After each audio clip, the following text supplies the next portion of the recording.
বড়নগর বিধানসভা কেন্দ্রে উপনির্বাচনে বিজেপি প্রার্থী সজল ঘোষ। তাপস রায় বিধায়ক পদ ছাড়ায় বড়নগর বিধানসভা কেন্দ্রে উপনির্বাচন। ভগবানগোলা বিধানসভা কেন্দ্র উপনির্বাচনে বিজেপি প্রার্থী ভাস্কর সরকার। ইদ্রিস আলী প্রয়াত হওয়ায় ভগবানগোলা বিধানসভা কেন্দ্রে উপনির্বাচন হবে। 7ই মে তৃতীয় দফা লোকসভা ভোটের দিন ভগবানগোলায় উপনির্বাচন, আর 1 জুন সপ্তম দফা লোকসভা ভোটের দিন বড়নগরে উপনির্বাচন। বড়নগরে বিজেপি প্রার্থী সজল ঘোষ।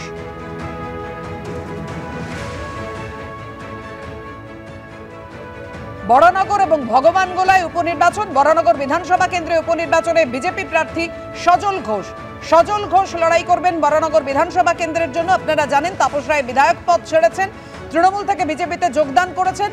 বড়নগর বিধানসভা কেন্দ্রের উপনির্বাচন, আর সেখানে বিজেপির হয়ে প্রতিদ্বন্দ্বিতা করবেন সজল ঘোষ। আর ভগবানগোলা বিধানসভা কেন্দ্রে বিজেপি প্রার্থী ভাস্কর সরকার উপনির্বাচনে। ইদ্রিস আলী প্রয়াত হওয়ায় ভগবানগোলা বিধানসভা কেন্দ্রে উপনির্বাচন। 7ই মে তৃতীয় দফা লোকসভা ভোটের দিন ভগবানগোলায় উপনির্বাচন, আর 1 জুন সপ্তম দফা লোকসভা ভোটের দিন বড়নগরে উপনির্বাচন।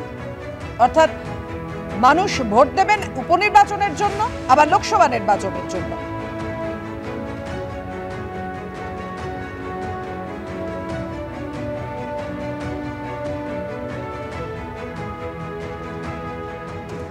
বড়নগর বিধানসভা উপনির্বাচনে প্রার্থী হওয়ার পর আমাদের প্রতিনিধি ময়ূর ঠাকুর চক্রবর্তীকে কি বলেছেন সজল ঘোষ।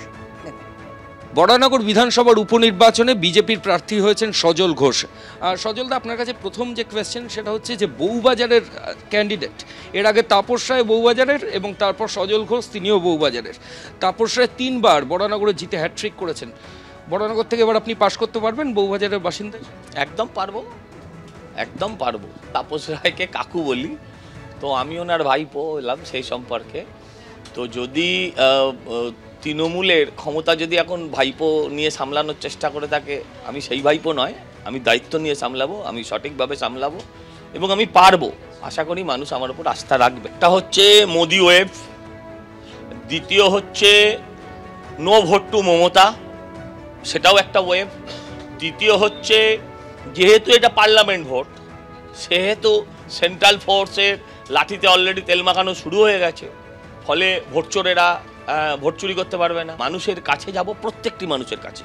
আজকে আপনি লিখে রাখুন, ওখানে যত লক্ষ মানুষ আছেন আমি প্রত্যেকের কাছে পৌঁছবো, বাড়ি বাড়ি যাব, প্রার্থনা করব, মানুষকে কনভিন্স করব।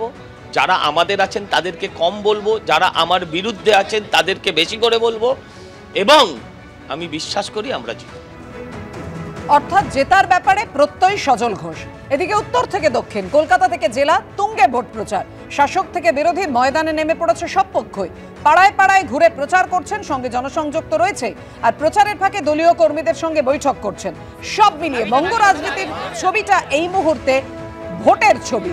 একেবারে লোকসভা নির্বাচন কয়েকদিন পরেই দিলীপ ঘোষ, কীর্তি আজাদ, মোহাম্মদ সেলিম, সব্যসাচী চট্টোপাধ্যায়, দেবশ্রী চৌধুরী এবং দীপশিতা ধর প্রত্যেকে নিজের কেন্দ্রে লড়াই করার জন্য এই মুহূর্তে ভোট প্রচারে বেরিয়ে পড়েছেন। সেই ছবি আপনাদের সামনে রেখেছি।